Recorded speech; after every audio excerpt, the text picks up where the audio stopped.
three married guys sitting here. We never really talk about our love lives, the time with the special, people in our life. I didn't specifically say women, but the management got home the other night and was just kind of in, an unusual mood. And she's like, I want you to take off, my blouse. And then she's like, I want you to take off, my knee-high boots. I want you to, don't rip them. I want you to slowly take down my silk stockings. And then she's like, I want you to very slowly and delicately take off my bra. And then she said, if I come home and catch you in my clothes again, we are through. I'd like to congratulate Jacques on his transitioning. Hi, carnies. Welcome to Carnival Personnel. I'm Joe. I'm Jacques. And I'm Jim. And Jim. Jim's on the podcast. Ooh, Jim. Jim's sitting right here. Ooh. Carnival Personnel won't be the same. Jim is joining the podcast. Joining the podcast. For a different try. Jim, he's joining the podcast. Though he should be ashamed, cause his podcast is lame. Jim is his name. Jim. Welcome, everybody, and welcome to anybody who's a friend of Rich, who was accidentally tuning in thinking Rich was going to be on again. We would love for Rich to come on again because I don't think we spent enough time talking about Dutch crank in the 90s. I was focused more on the Dutch porn. I'm fascinated that you were fascinated with the crank. Yeah. Hey, when you've seen as much porn as that. I know. But thank you so much, Rich. We're looking forward to hearing more. I heard a little bit more.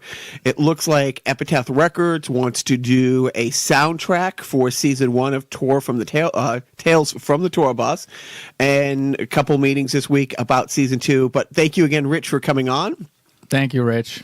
Yeah, thank you, Rich. And that's Jim, by the way, in case you're wondering, Rich. So let's jump right into it. Joe, anything going on this week we want to talk about?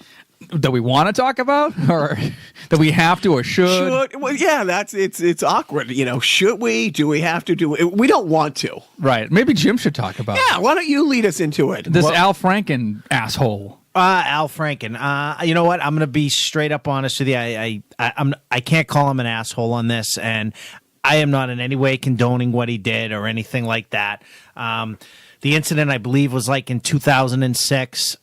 It appears from what I heard, I think by the end of the day, I think the story broke like, 1 or 2 days ago? Yep. And I think by the end of the day, when the first story broke, I believe a second senator had come out who was alleging some sort of misconduct by Franken that later on was... she wasn't a senator at the time. She was like an intern, I believe, or something like that. Have you heard of her second one? I have not. No, it broke late in the day after the story. I don't know if there was much to it. I don't know how much. Or they were, let me put it to you this way. They were at least suggesting by the end of the day that there was a second one. She was an intern at the time. I can't think of the senator's name. It's just not, not popping into my head. So it wasn't but Al Franken. She's currently a senator, and she's alleging Al Franken had made a move on her when she was an intern or something along those lines.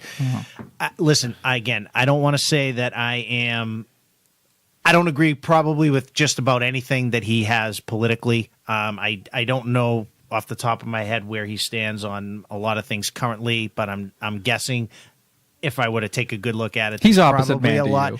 There's probably a lot that I don't agree with. I don't like it. I'm not saying I agree with it. I'm just saying at the time, with the atmosphere and everything like that, where they were.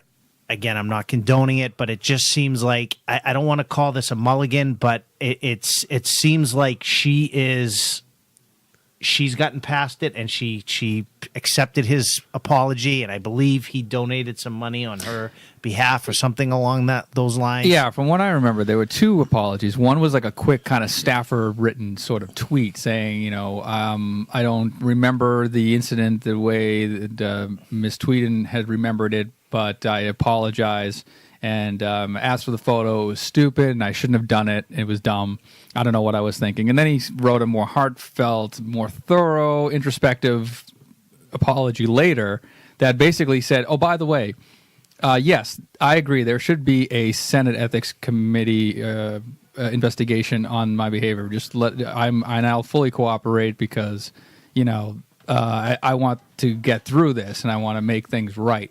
And then the next day I saw that, is it Leanne Tweeden? She went on Good Morning America and did like a live interview with Robin Roberts and basically said, it's like, look, I'm exhausted from all this attention. Honestly, I came out to say my story because of the way the climate is now changing, where people who are victims of sexual harassment can be more comfortable and come out and say it.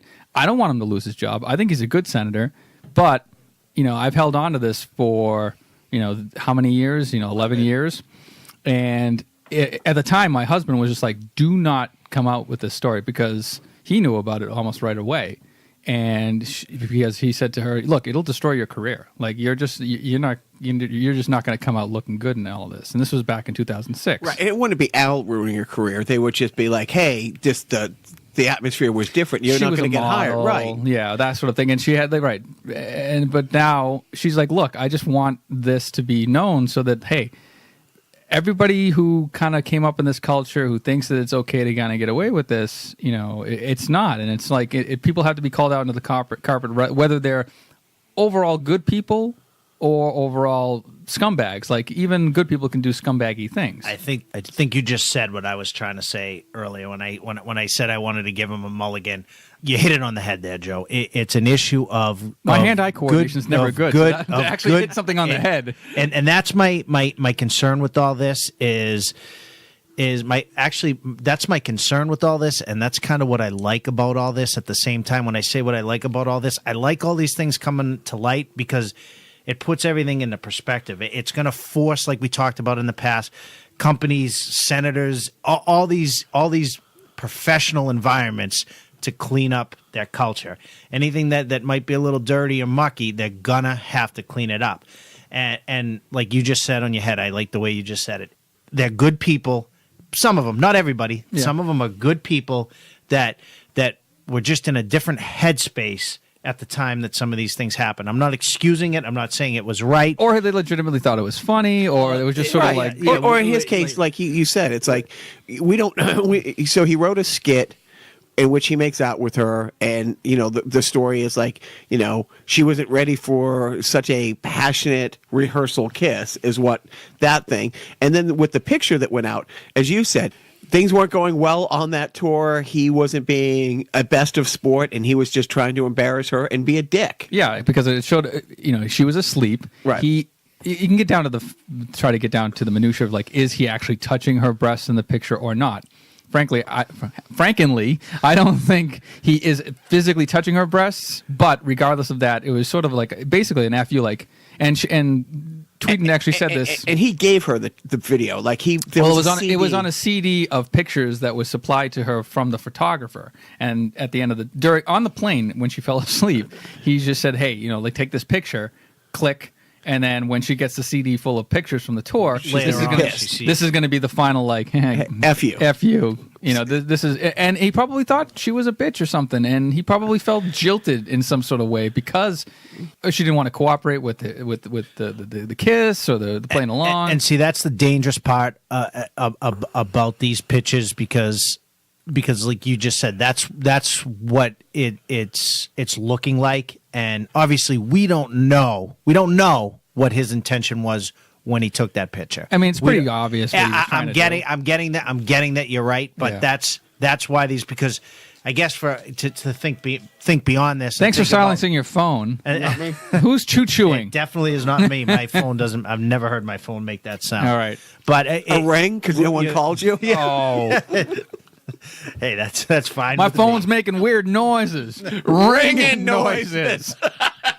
Go on. But my point, my only point is, if it's a bad picture that lets people's imaginations run wild, if that wasn't the intent. Now, I'm not saying it was. I'm sure it was. I have no idea. I'm just saying. Did you see the picture? I did. Okay. I have seen the picture. And that's my only point is you just these days with the internet, with everything else, social media, we have to be so careful about what we're doing. Now, he may have been truly intending to just be an a-hole, and he's getting called out for it. Oh, yeah. Well, the look on his face is like, he's mocking it. Right. He's mugging for the camera while he's pretending to squeeze a kiss while he's asleep. Right. Which actually, by the way, just to close this out, thank God there's a picture. Right. It's for her. Seriously. Thank God there's a picture, because then otherwise her story would have been just as much more vaporous. Just sort of like, well, let's see, he said, she said thing. Oh, well, but the picture sort of solidifies like, oh, okay, now there's sort of proof that, okay, he was acting like a dick. And maybe the rest of her story is probably true. Right. And so, and the tough thing is, and for Franken, it's, in light of the Harvey Weinstein, in light of the Kevin Spacey, in light of, which really kind of got this whole train a rolling is the Bill Cosby thing.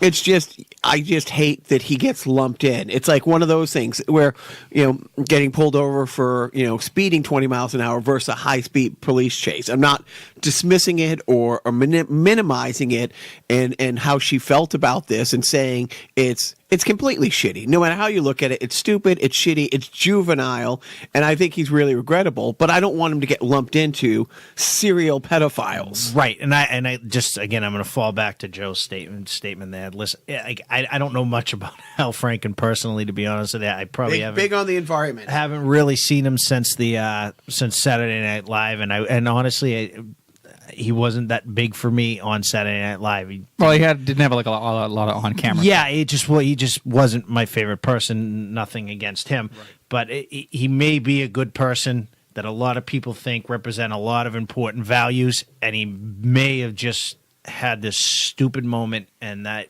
Yeah. I hope he has the opportunity to get past this. As Marge Simpson once said, as long as everybody is videotaping everybody else, justice will be served. All right.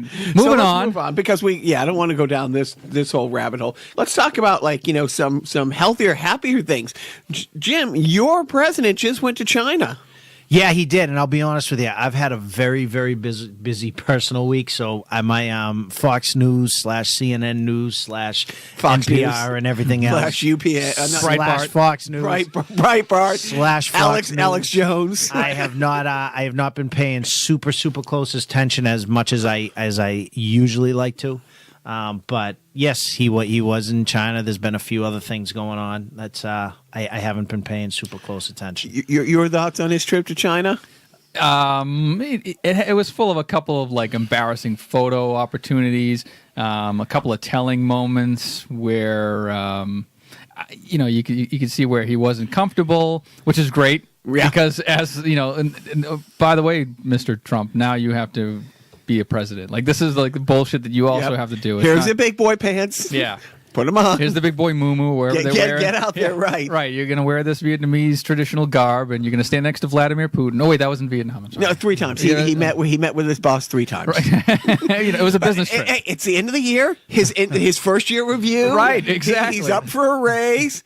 A big raise, actually, but that's a different story. So what do you have to say about his trip to China? Well, what I love is when any bully is confronted or in a situation.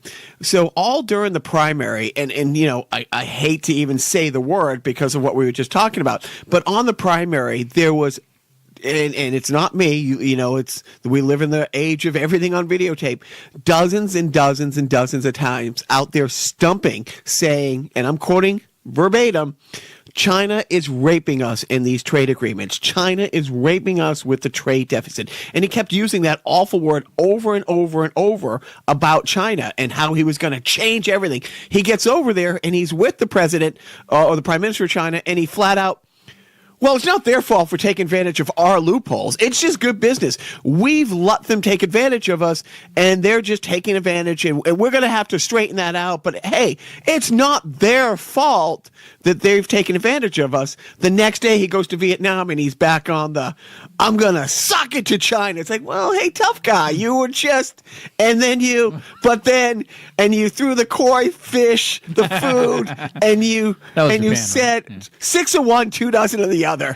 Sorry, Biff. Sorry, management. Sorry, right. company. How many? Let's go down the list. I apologize. My children. I apologize to all Asian people in my life by lumping them all together. But at the end of the day, he was so fire and brimstone. And granted, every politician on the campaign trail makes promises. But so he did. He talked all this tough about China and the trade deals. Then he gets there, and honestly, and maybe, again, maybe he didn't want to, ruffle, his moo-moo, as you call it. I don't know what it's called. But it's like, here was your big moment to talk tough out on the road. Now, with Angela Merkel and stuff like that, you had the balls in the White House to actually hand her an invoice for what you feel they owe NATO. Well, that's the key point right there. Hand her an invoice. So seriously, I was disappointed because I'm like, okay, hey, here's a chance to turn something around. But they threw him such a nice parade. They threw him a great parade. Like, how do you say, bad things to that? Have you ever gone to a parade and said, God damn it, this thing looks beautiful, and I have some issues about it, and here they are? It's the same thing when he went to Saudi Arabia, and all the handlers were like, you should have seen how they were applauding for him, and in the streets, in the parade, and had his billboard. It's like,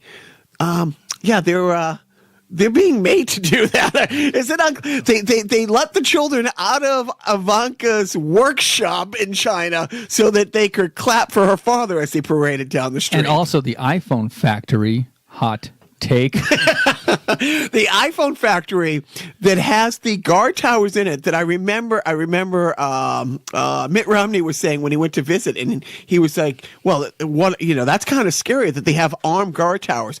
Oh, that's not to keep the workers in. Those are such prized jobs. That's to keep people from literally just showing up and demanding to work because everybody wants to work there. No, it's not a work camp situation at all. Hey, shiny thing over there! Look. What are these nets for?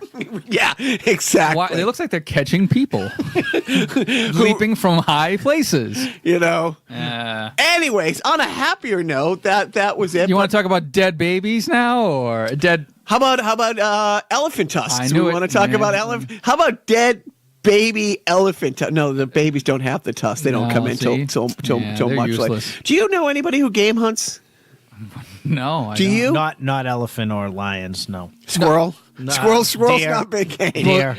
Deer. Well, you can be game. Deer, coyotes. But big game. Do you know any lion or Did you see a reason to want to repeal the? And again, it's one of those things where 99% of the world has decided, hey, slaughtering elephant for their tusk, bad. Let's jump on the side of the people thinking, there's other ED medications out there now. We don't need elephant tusks as we used to. The little blue pill has replaced elephant tusks. But there's again. Well, did you hear about this? So, yeah. Long story short, if I understand it, and correct me if I'm wrong. Oh, we will. I'm rating the game hunting that he's allowing now that it be shipped back. Is that? Well, actually, the latest is that he's putting a hold on it. Yeah, he's putting. That's what I was going to say. That they're reevaluating it, and I don't see anything wrong with that. And again, this is one of those issues that I have no personal skin in the game because not only do I not. Maybe you should do more game hunting. Then. Maybe I don't. I don't really do any game hunting here in the States. Never mind. Never mind. Right. Never mind traveling. Africa. Yeah. But from the perspective of those who do. So you haven't ditched your Secret Service assignment that people assigned you so you could go shoot bears in Canada? I have not done anything like that. But the day's not over. Nope, not at all. But again, I don't want to speak too harshly on the idea of game hunting because I'm sure there are people that are very passionate about it. It's probably in the grand scheme of things. There's probably a handful of them. It's one thing to be passionate about it. It's another thing to do the ends justify the means. That's all I mean. That's all it is. Like, right. Are they doing it for population control? Because like elephants would otherwise run rampant if these white people didn't come here with their guns. Like is that? Yeah, but that's going down. That's like going into a place that I don't know that this is really what that's about. Maybe it is. Maybe you have some information I don't on this, but I don't know that it's necessarily about that. Right now, I know that they're looking to reestablish potentially gaming coming, like lions and tigers, specifically elephants. bringing them back this way. I don't have enough passion on this issue. I don't understand the issue well enough. Well, I mean, okay, elephants are an endangered species. Yes. Because I guess what I'm going to say is just to push back on this a little bit. I don't know if there's any huge Trump conspiracy behind the gaming. Well, have you seen the pictures of Donald J. Trump Jr.? His sons are big game hunters. That's what it is. Oh, and again, I'm not denying that, but they do have a right to be game hunters. Oh, right. So, yeah, as much as any under the current auspices of the laws, yes. Now, what they're trying to do is expand upon that so that it's not illegal to game hunt for, basically. It is two things and two things only. Yep. A, the black guy signed this into law to stop doing it because the rest of the world had clamped down on the importing of elephant tusks. Two, his children do it. I mean, they're big game hunters. That's what they do, and he's only repealing it truly for that. There wasn't this big outpouring in the United States about, hey, why be conscious of endangered animals? We want to be able to go and shoot them and import them back. That's all it is. I guess before I'm willing to go there, I would need to see some data that there's only 2 game hunters in his family. Well, maybe his other son in the States. I would be willing to potentially go there if there were literally 2 game hunters. I just don't know. Again, I don't know if I'm willing to go there on that alone. No. But there you go. There's a Trump whistle. It's all over, baby. It's all over. All right, well, the final. Game hunting, turkeys. It's Thanksgiving this week. Who's killing their own turkey? Show of hands. Anybody? Me, anybody? I'm taking Wouldn't even know how, gentlemen. Wouldn't even know how. You have a car. All right, exactly. Drive around Wilmington, honestly, and we just saw turkeys in Lowell. And I love, full disclosure, complete tree hugging, vegetarian snowflake since '89. So when I see turkeys, I think, oh, those were almost our national bird. Had Ben Franklin had his way, Ben Franklin pushed very hard to have the turkeys be our national bird. But what are your big Thanksgiving plans there, Jim?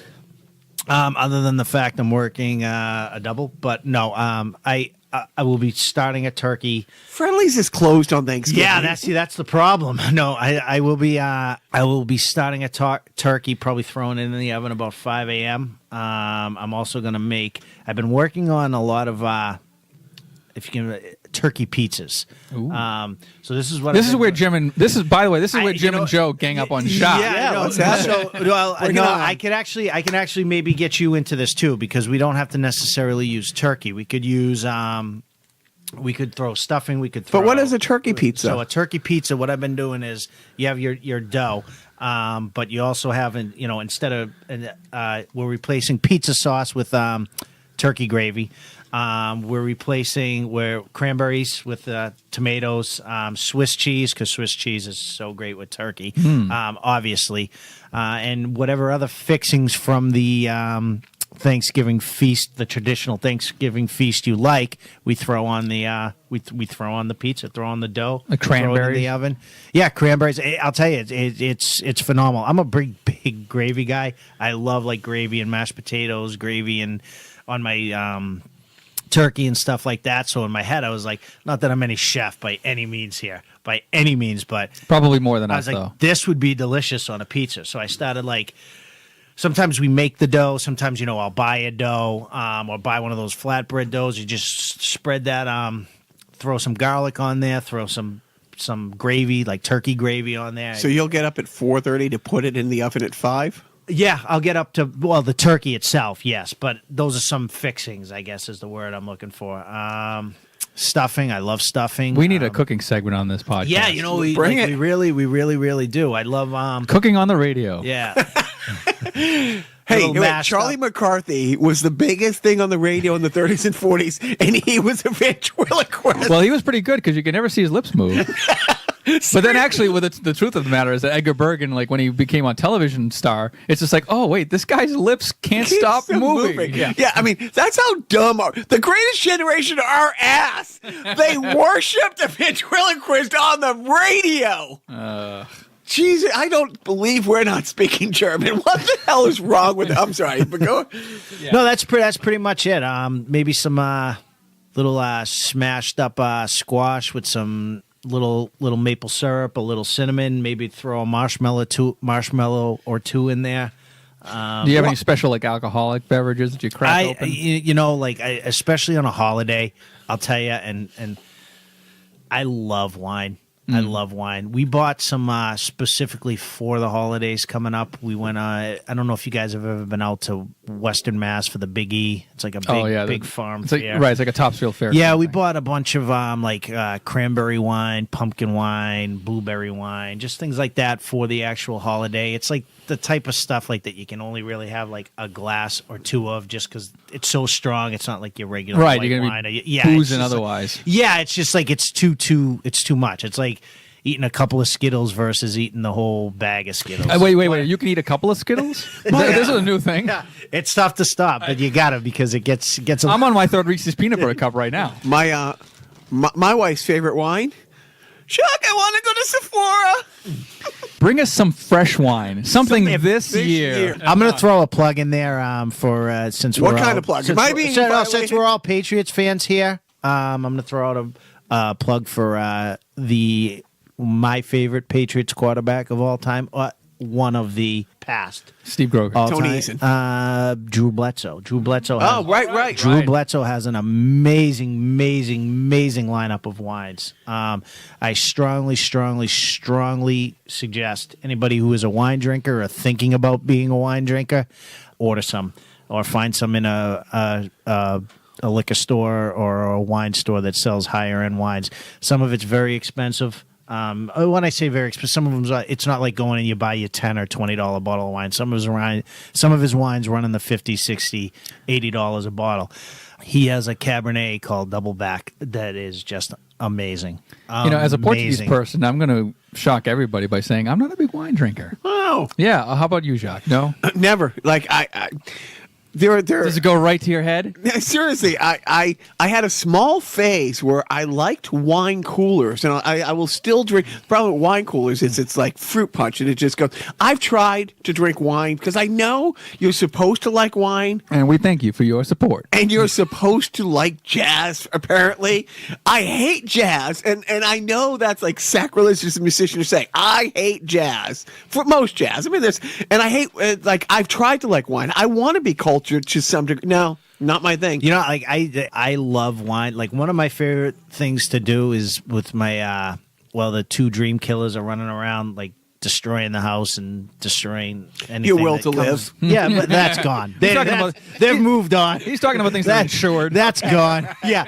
I'm talking about like the $4,000 TV hanging on the wall and things like that. And one of my favorite things to do is I like randomly pick what I'll do is I'm cooking whatever, like a turkey pizza or some other crazy pizza that we decided we want to try, or maybe just a regular pizza, because obviously they're not going to eat anything but pizza sauce and cheese. They're not going to eat a turkey pizza or anything like that. Too sophisticated. I'll pour some wine or whatever my beverage of choice is at the time, and I will just randomly search on the internet for Greek dinner music, Italian dinner music, you name it, and I just play it. You said the atmosphere. Yeah, I just play it and drink. And do you have a system that goes cook? Do you have it goes through speakers in your house? Yeah, I got one of those wireless Sonos kind of thing there that plays through the nice through the Google machine. Yeah, I do enjoy a lot doing that. I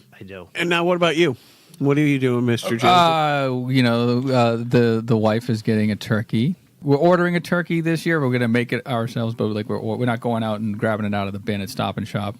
And yeah, she's doing the prep now, and I'm helping. Helping. Throw a plug. I'm just curious. Where do you order it? Oh, I forget. It's like some local butcher kind of place. Yeah, available at Ralph. Right, exactly. But we're gonna host it at our house this year. We're just gonna have the immediate family over, and not you, Jacques. Sorry, you're not invited.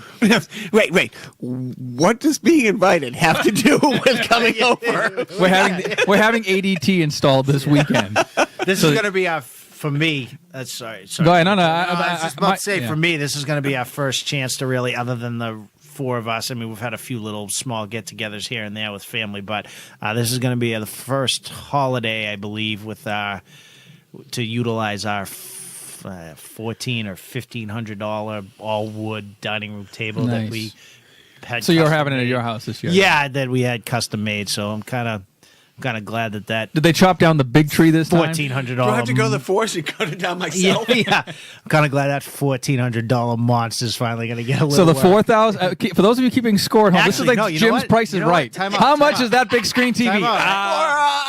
I think I short. I think it was $1. $3,000. Let me take that back. I think it was $3,000 for that. Oh man, for that thing. I think. Don't quote me on that, but I take that back. Well, tell the insurance I company think it's the $3,000. first check was $1,400. You keep working those doubles at Friendly's. Yeah. But yeah, no. But that's it. So I'm excited about that. We got the holidays right. I mean, we got the big holiday right around the corner afterwards. That's gonna fly, but you know, Hanukkah. But we're we should probably let people know that if you want to hear more talk about Thanksgiving, please listen to our podcast this Thanksgiving, the special Thanksgiving sideshow from Carnival Personnel. We'll talk about everything from the formal edition episode where we had a Thanksgiving special with Busy. Oh my God! Like formal edition, be. There are so many blank spaces in that era. I'll show you a tape. If you show me a tape, and it's like, well, that looks like me there, but I have no record. Honestly, from 90 to 96, there's some Swiss cheese. Some Swiss cheese, yeah. But we'll be talking about our memories with Thanksgiving growing up. We'll talk about Thanksgiving Day specials, the parade, the football, the annihilation of a race. I don't want to get out. Yeah, you know what? It might have been a Worst better immigration policy. I wish I wish I knew. I should have been paying closer attention. Maybe I did know about the Thanksgiving episode. That would have been fun if we could have whipped up some food or something like that. And throw some. Nothing like eating on mic to bring in listeners. Yeah, exactly. Long. No, there's mashed potatoes. Right. So I will say Thanksgiving, the first 10, 15 plus years of being a vegetarian changed after, like, they make all kinds of great, tofurkey, which is a staple, but yeah. So and they make staples. I have put tofu on my on stomach. I have put tofu on the turkey pizza before. On purpose? On purpose. Oh, nice. Yeah, Good yeah, for no, you. I have did it. It was like when I was just experimenting with tofu. Although I do have to say, one Cooking, thing, of course. Okay. One thing that might turn me vegetarian is I'm always the one that has to kind of clean the turkey after the fact. Like I have to Dexter the fucking thing Yeah, see? and take it apart and because my wife likes to keep the bones and make chicken stock and Bet stuff she does. She likes the bones. You son of a bitch. Hey, did she give you the $200? More inside jokes on Carnival Personnel. Oh, well. Do I have to blow the Thanksgiving whistle now? Yeah, the Thanksgiving was over. Hey, but to pay for these big turkeys you guys got to stuff down your gullets, we need some cash. Yeah. Well, how much you got? It's not how much do I have. It's how much our defunct sponsor has this week. Imagine the perfect video store. It would have a great selection, right? Right. Over 10,000 videos. 3 evening rentals, so no rush, no hassle. Fast checkout. 24-hour quick drop return. Open late every night.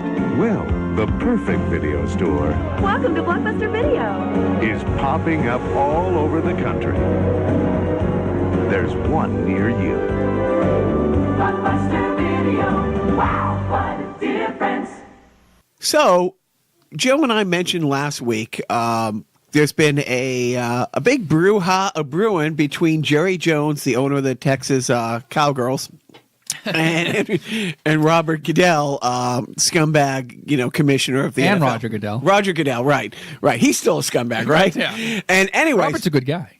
so it's gotten uglier and uglier, and it's started with Zeke Elliott, their running back, getting a 6-game suspension. On again, off again, in court, and finally last week, Zeke lost an appeal, and he could appeal the appeal. No, he could appeal the stay that was removed, so a 6-game suspension is in, and Jerry Jones has lost it. At the same time, Goodell's contract negotiation is going on. So Jerry Jones is really going all out. And it's been one of those things where each side is now leaking stuff to the media, and like all good NFL inside the family kind of thing, fight in the court of public opinion. So what I love, and what I said last week, is that this is what we wanted out of Kraft. We wanted him to go for the jugular. We didn't want him to back down. Like 2 years ago when he got to Arizona, the start of Deflategate, and he got off the plane, he was full of fire and brimstone, demanding an apology and all this stuff. And then, we know how that played out.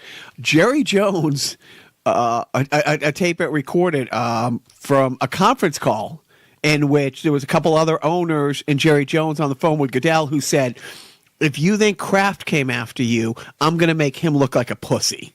So, yeah, which your president will then be able to grab. Oh, snap. No. It was a joke. Personal foul. But I love it. I do. And have you heard anything about what has come out with what Roger Goodell has asked for? No. He makes $44 million now. He wants to walk away with like 50. He wants to make $50 million a year. Yeah. The use of a personal jet the rest of his life and insurance for his entire family for the rest of their lives. And what's great is, so the NFL has come out and they tried to squash some of the rumors. It is not true. He's asked for 49.5. Like, literally, I'm not serious. They're like, no, don't. He's not ridiculous. Right. And then some players have come out and then they've been like, he wants guaranteed. We get our heads bashed in every week, and our contracts aren't guaranteed. And he goes, but on the other hand, there's 32 billionaires out there who own these teams. So what is splitting six? Because to go from 44 to 49.5, let's be clear. How much is that per owner? Not much in their world. So, no. But I love it. I love the drama. Yeah, and I don't think it's drama. I think it's negotiation, and it's a business like anything else, and they'll figure it out. I don't think Jerry Jones's war with Goodell is really going to go anywhere. I think overall he's fairly well. I don't want to say necessarily respected, but I think the owners currently like the devil that they know. And so I don't see this going anywhere. Well, he is the most powerful owner. Jones is, but he's not getting any back. There's no other owners coming out saying, "Yeah, that's my point. And it's the same thing. It's like people said. It's like when Kraft 2 years ago got to the owners' meeting in San Francisco and realized how alone in that room he was on this fight against. And it's not that the owners, from everything I've read and heard smarter people talk about, it's not that they like Goodell.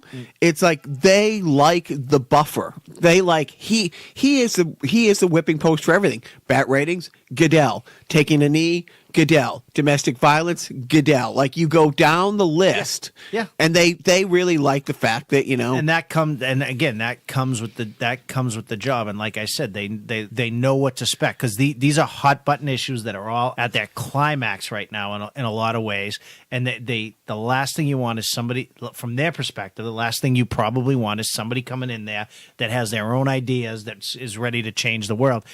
I think from their perspective, they're saying it's not the time necessarily to do that. This is our guy. We know how he's going to handle things.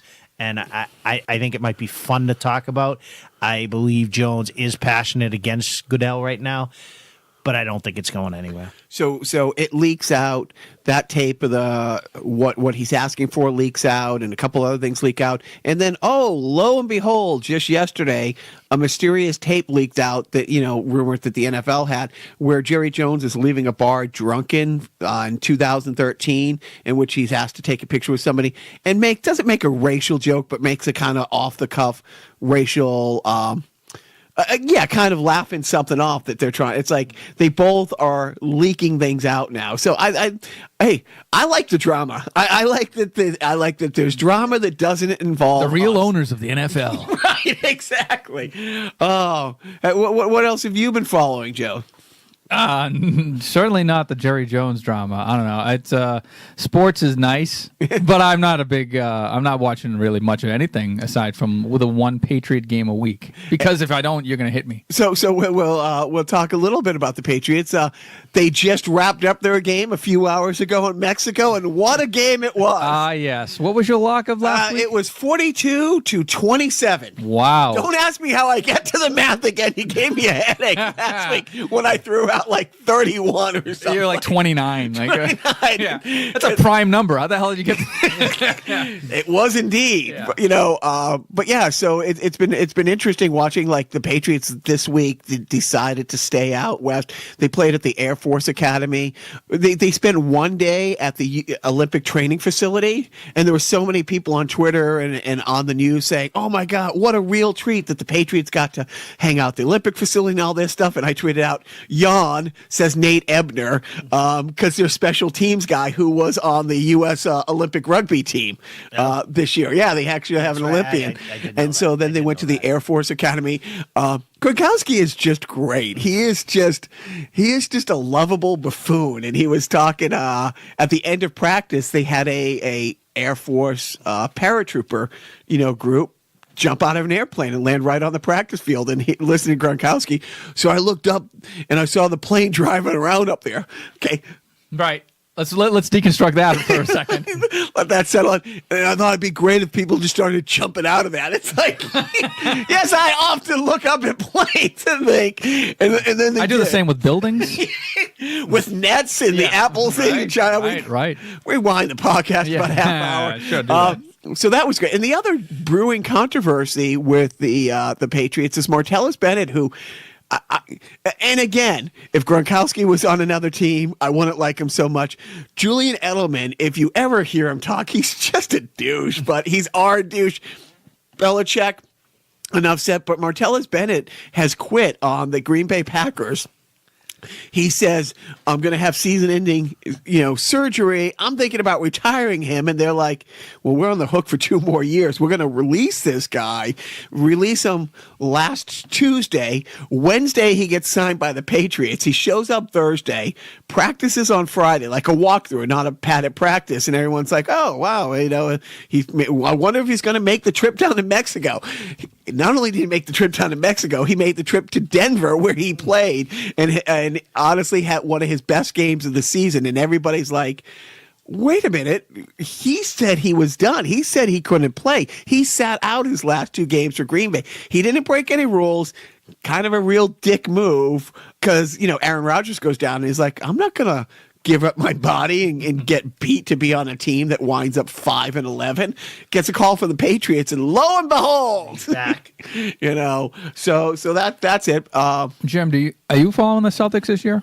I am. I am. That was a great game the other night. You are a senior Celtics correspondent. Then. No, that was a great game against Golden State the other night. They started out really rough. I believe they were down at one point in the first half, down 17. I'm not ready to give up on Marcus Smart, but Marcus Smart needs to start playing more competitively on offense and, even on defense. I know that people tend to – he's kind of like the go-to. People like to crap all over him that he's not what they thought he was going to be, that just on the offensive side of the ball he's terrible.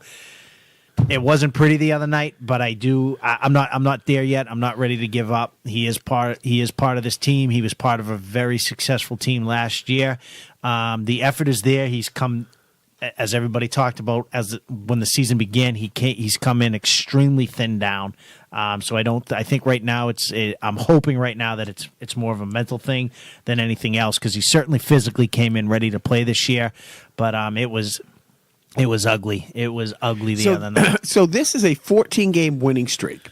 And up to the 14 games, it's 14, yeah? That's 14. correct. That's correct. They've beaten a lot of bottom feeders like the Nets. And everybody was saying, okay, well, let's see what happens when Golden State gets here. And ugly or not, they won. How come they're still not getting, like, the TBS people after the game? What is it, Charles Barkley, was coming out and saying, I still think Toronto beats them. I think Washington beats them. Why don't they get love on a national level? They have the best record in the NBA. They just beat the defending champs. Well, a couple of reasons. One, I think it's currently, I think part of the problem is Marcus Smart.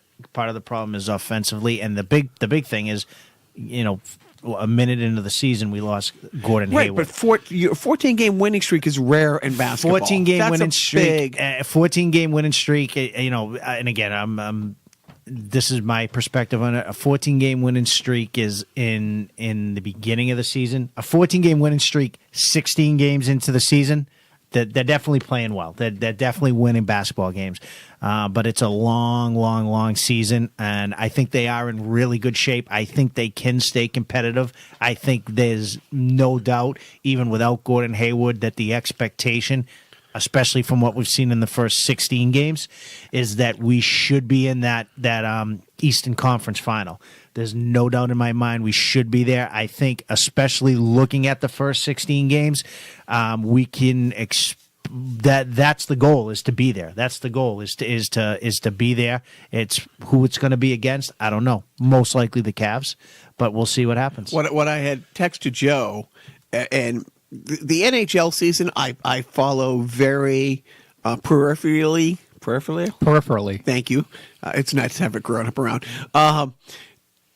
Until after the Super Bowl, and then after that, I follow hockey. I haven't followed basketball in years and years and years. But just listening to sports radio locally, you can't not hear about it.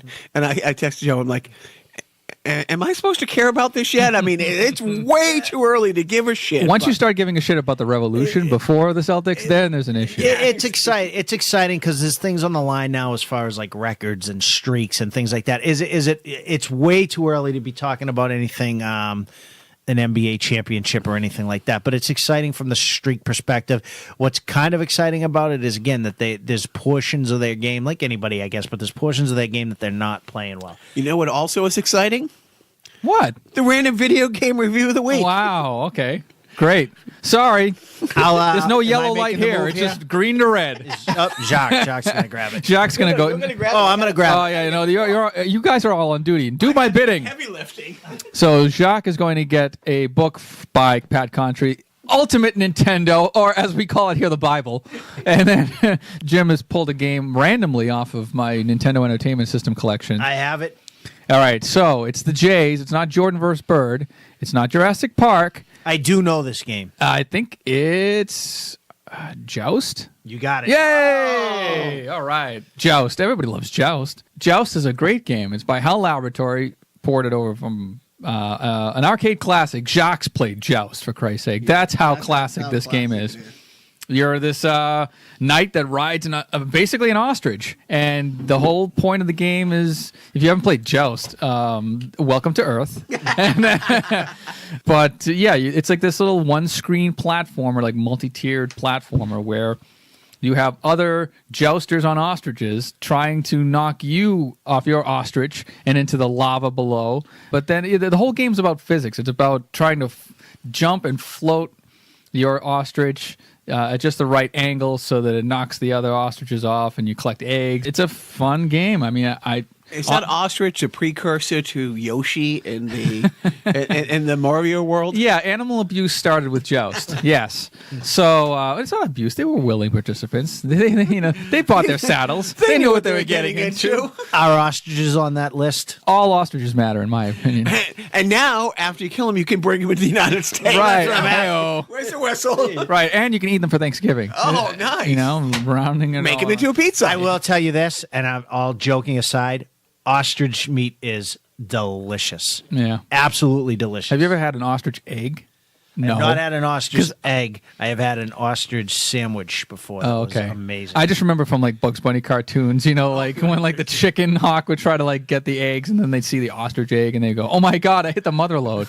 Eyes light up. Yeah, right. Ka-ching! Yeah, and I always, but then they crack open the egg like it's a real egg, and it's just like, it's a little unsettling, but then they make it look delicious. So I don't mind it so much. They make everything look delicious. Right. I know all that. Exactly. Even as a vegetarian, you have to look at like the Tom and Jerry hams and turkeys. Oh, and yeah. Or when mouth dudes turn into a walking hot dog. Right. Let me ask you something. Yeah. If you were a hot dog, This is a simple little yes or no question, Norm. If you were a hot dog and you were on a desert island, would you eat yourself? I don't know. I know I would. Right. I know I would. A baby could answer the question. If you said no, Right. come at you as a hurricane of hands and feet. Nice call. Oh, man, that's a good quote. All right, so let's see what Pat said. Pat Contry said that I'm going to guess that he gave it like 3.5 stars. And he probably gave it 4 stars. And no, he gave it 3 stars. He wrote this review himself. Oh, okay, great. So let's gather around the campfire, kids. I'm going to tell you a little story about a game named Joust. In this faithful port of the arcade classic, players control an ostrich-riding knight flying around a single-screen level with rock platforms that can flown around or landed on. Whoop, there's a typo there, Pat. The proofreaders. Throw that book out. Yeah, this is garbage. But that's basically what I said, essentially. So now I have to guess how much it goes on eBay so we can wrap this segment up. I'm going to guess Kott only, common game, $5. I'm saying for $8.75. Well, I'll be $8.75 with free shipping. So, okay. What a bargain. That is a bargain for me. Yeah, I honestly, the arcade game, I mean, this is a pretty near perfect port of the arcade game. So if you can't find a Joust arcade in your local 7-Eleven, pick up Joust for your Nintendo Entertainment System, which I know you have. Before we jump off of the games, our friend Chris, who was a guest on the Resident Evil episode, had sent me a link that I forwarded to Joe that you can now, the PS people, the good people at the PlayStation Network are now letting you turn your trophies in for cold, hard cash. Right. So to let Jim know, a trophy in a video game is when you start like playing certain games, like if you reach certain levels or do certain things in the game, the PlayStation Network, that the internet thing that you're hooked up to, it'll give you like a trophy, like you killed 100 enemies in a row or something like that. So now I guess PlayStation Network is letting those trophies go towards actual like currency that you could use to then buy for games in the PlayStation Store. Yeah, and like some trophies are, oh, you got this trophy for turning on the system and loading the game in.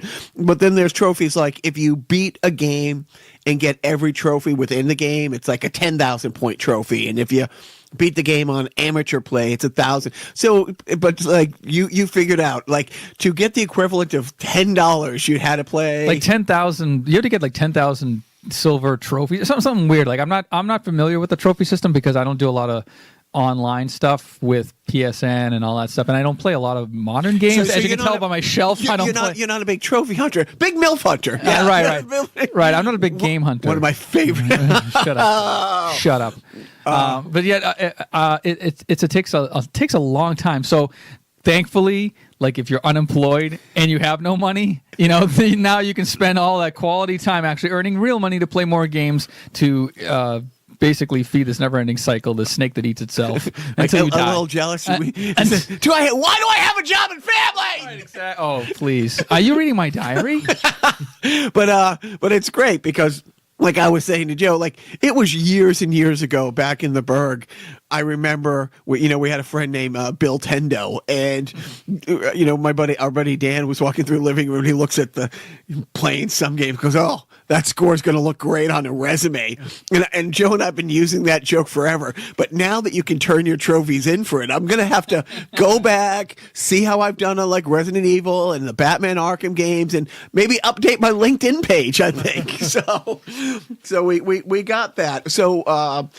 Just as we wrap it up, do we want to touch on, because we can talk about Stranger Things season 2 up to episode 3. Okay. Well, I don't want to give anything away for those who haven't even watched season 1 of Stranger Things yet. But, I mean, we can talk in generalizations. It's great. It is great. And unfortunately, because, it's one of our quote-unquote family time things. We're watching it together. Ugh.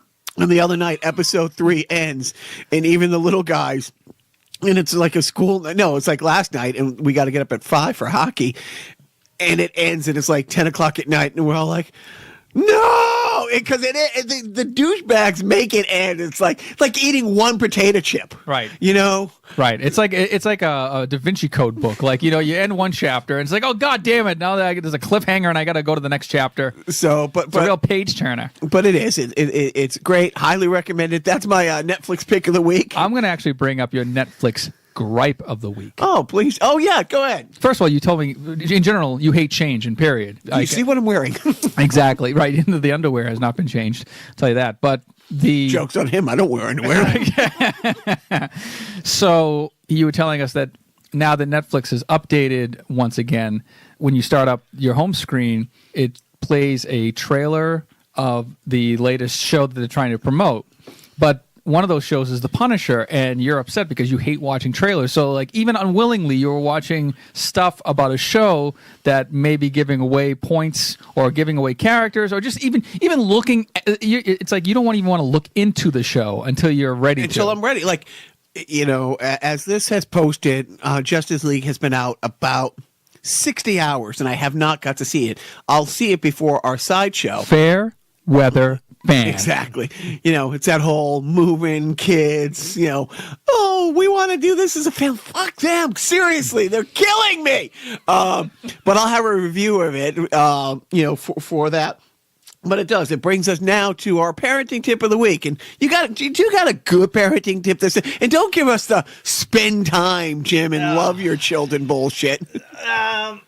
I've been spending a little more time with them outside, only because she threw you out. Yeah, only because my oldest now is like, she's old enough to really run around and catch a ball and throw a ball and things like that. So we've been spending more time doing that. I highly recommend that the more time you spend doing that, the sooner they learn to catch, run, and join teams and start playing more competitively. Get those concussions early. Yeah, that's where I'm headed. I want them to be. Can she throw a perfect spiral yet? No, she has trouble throwing the football. She can throw. We've made a lot of progress with the baseball. And when I say the baseball, like, the softballs about the size of a baseball, she can throw them straight now. Not to sound misogynistic. Yeah. Does she throw like a girl? Oh, God damn it. I knew you were going to say that. I knew it. She's getting where she doesn't exactly know what I'm talking about, but I'm getting a little crazy with it. I'm talking about how important it is in sports to talk with your hands. Like, when she sees my hands, she's got to throw that ball right to my hands, and she's got to have her hands out ready to receive the ball. So I got her to a point where she'll get her hands out. No, hold your hands up a little high. They can't see them. There we go. And then, that's pretty much as far as we get before she loses interest. Right. How's her dunking ability? Like, can she... Like Dunkin' Donuts, who's changed their name to Dunkin'? Her munchkin game is solid, man. She does love munchkins, I will say that. What about you, Joe? What do you got for the parents who are tuning in to find out, well, you've done such a wonderful job with your children. How can I benefit from your years of experience? You cannot, unfortunately, because I have none. My parenting tip of the week is to avoid Jacques' parenting tips of the week. So, my parenting tip, it is, all kidding aside, it's important for me, it's important for me to let the boys know how much I love them, to hug them as much as I can, and to just be with them as much as I can before the Patriots go on. Because if those little fuckers bother me when there's one snap of the ball, I just lose it. So it's important for me to let them know beforehand, hey, the next 3 hours, you don't exist. But before that, and after that, if they win, you are the most important things in my life. If they don't win, you and your mother should just go to the ball and leave me the F alone. I'm a step ahead of you with that. I'm like from Sunday about 12:45 till about midnight. Right. You need to just stay out of this room. No, but I do love watching a little bit of every game, not just the Patriots. I push my children so far away from me they don't even approach me anymore. Like, they just know how to walk around me. Well, he's like the homeless guy looking for change, where they just see him coming and they go to the other side of the street, look down and pretend they have something in their eye that they gotta rub. And no, but did you do your homework? Who is this guy? We don't see him. But we so no one's going to hear the before Thanksgiving. So the sideshow will post on Thanksgiving. So we like to wish everybody a happy Thanksgiving. Uh-huh. And sure we do. Don't forget,